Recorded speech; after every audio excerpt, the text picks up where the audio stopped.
Ano daw ba ang pagkakaiba nila sa past relationship nila noon at ngayon individually? Magandang araw po sa inyong lahat mga ka-viewers, shout out po sa inyong lahat. Medeth communities around the globe, solid silent independent viewers. Jamdith communities, please like and share naman ng videos natin guys. Maraming salamat po sa lahat ng suporta ninyo guys sa munting channel ko. Unang sumagot naman si Bunso, na ang masasabi niya sa sarili niya noon.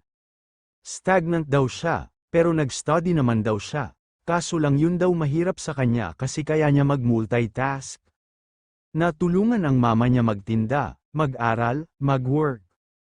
At the same time pag off niya date sila ng boyfriend niya, to the point na hindi na siya nakapagpahinga. Lagi daw ang boyfriend niya kasama.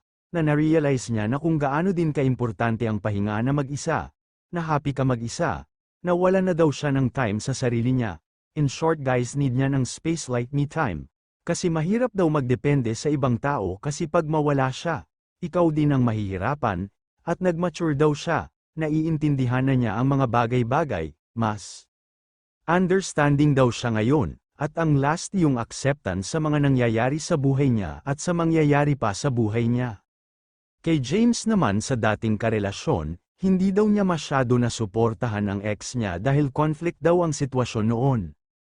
O hindi lang daw siya showy, may mga tao kasi na kahit di mo sabihin na sinuportahan mo sila ay ramdam nila yon.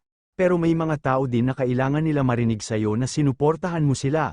Unlike ngayon daw mas caring daw siya at supportive sa mga taong malapit sa kanya. At taga-strengthen daw si James ngayon. Hanggang dito po muli mga ka-viewers. Happy and healthy community is our priority. Maraming salamat po sa inyong lahat.